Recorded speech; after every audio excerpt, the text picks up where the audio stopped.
बुधवार का दिन जिले भर के चिकित्सकों के लिए बैठकों के नाम रहा। बुधवार सुबह से ही स्वाइन फ्लू रोग की रोकथाम के लिए जिला कलेक्टर, संभागीय आयुक्त और महिला एवं बाल विकास राज्य मंत्री की अध्यक्षता में दिन भर बैठकों के दौर चलते रहे। कलेक्ट्रेट में बैठक संपन्न हुई तो कलेक्ट्रेट कक्ष में बैठक शुरू हो गई। यहां खत्म हुई तो संभागीय आयुक्त कार्यालय में सरकारी और निजी चिकित्सालयों के चिकित्सकों की बैठक संभागीय आयुक्त धर्मेंद्र भटनागर की सदारत में शुरू हो गई। अमूमन सभी बैठकों में स्वाइन फ्लू के प्रति जागरूकता लाने और इस रोग से भयावह न होने पर चर्चा करते हुए मीडिया के माध्यम से आमजन को भरोसा दिलाया गया कि स्वाइन फ्लू के लिए पर्याप्त मात्रा में वैक्सीन और दवाओं का भंडार उपलब्ध है। रोग से घबराने की आवश्यकता नहीं है। प्रिवेंशन, इस बीमारी की रोकथाम उपाय जो है वो इलाज से ज़्यादा ज़रूरी है। भीड़ भरी जगह पे जाने से रुकें। घर में अगर खांसी जुकाम का मरीज और बुखार, दस्त, उल्टी का उसके साथ है लक्षण है तो उनको गंभीरता से लें, डॉक्टर को दिखाएं, उसका फ्रीक्वेंटली उस मरीज को दिखाएं। और जिनको खांसी जुकाम, बुखार, दस्त वगैरह है, घर में भी उसको थोड़ा अलग कमरे में रखें, हवा का वहाँ वेंटिलेशन अच्छा हो और मरीज के रिश्तेदार बार बार हाथ धोएं, ताकि साबुन से हाथ धोएं ताकि उनके इन्फेक्शन दूसरे लोगों को नहीं लगे। मुख्य चिकित्सा एवं स्वास्थ्य अधिकारी डॉक्टर राजेश खत्री ने बताया कि स्वाइन फ्लू बीमारी से बचाव के लिए जिले में अब तक 112 टीमों ने 16,672 घरों का सर्वे किया है।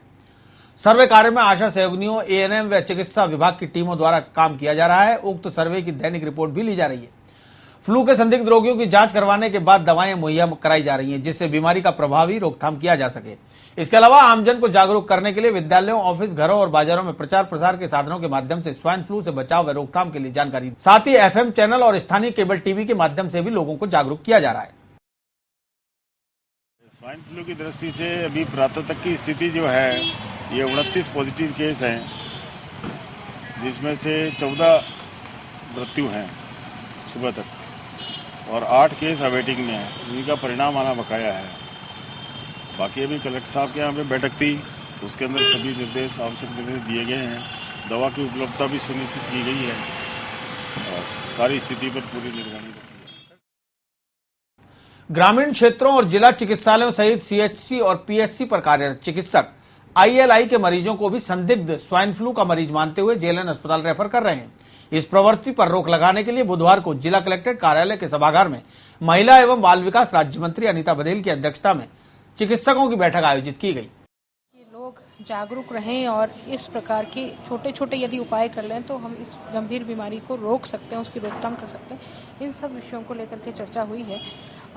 आगे की कार्य योजना के लिए और इसको रोकने के लिए जो पेशेंट आए उनकी कैसे हम काउंसलिंग करें, जनता घबराए नहीं, डरे नहीं और बगैर डरे हम कैसे तुरंत इस प्रकार के लक्षण यदि आते हैं तो वो लक्षण को भाप करके हम कहाँ किस चिकित्सक के पास में हमें तुरंत जाना चाहिए, तुरंत चिकित्सा लेनी चाहिए। इन सब विषयों पर आज चर्चा हुई है। किसी भी मरीज को दवाई की कमी है इस नाते से उसको लौटना नहीं पड़ेगा। पूरी दवाइयों की व्यवस्था है, दवाइयाँ सब प्रकार की दवाइयाँ उपलब्ध है। टैमी फ्लू जो इसकी दवाई है वो पर्याप्त संख्या में यहाँ उपलब्ध है, इसमें कोई घबराने वाली बात नहीं।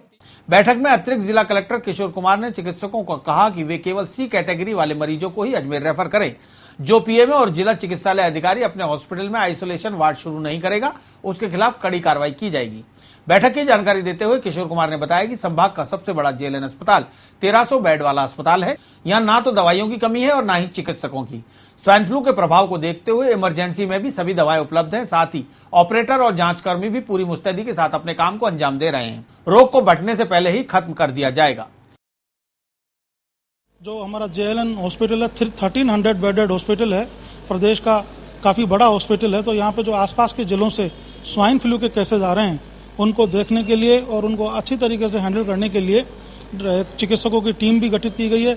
इमरजेंसी में जितनी हमें दवाइयाँ चाहिए थी उनसे ज़्यादा दवाइयाँ उपलब्ध है और इस स्वाइन फ्लू के बारे में लोगों को ज़्यादा से ज़्यादा जागृत करने के लिए, उन लोगों को बताने के लिए हमने बाकायदा इसका प्रचार प्रसार भी बहुत अच्छे स्तर पर किया जा रहा है।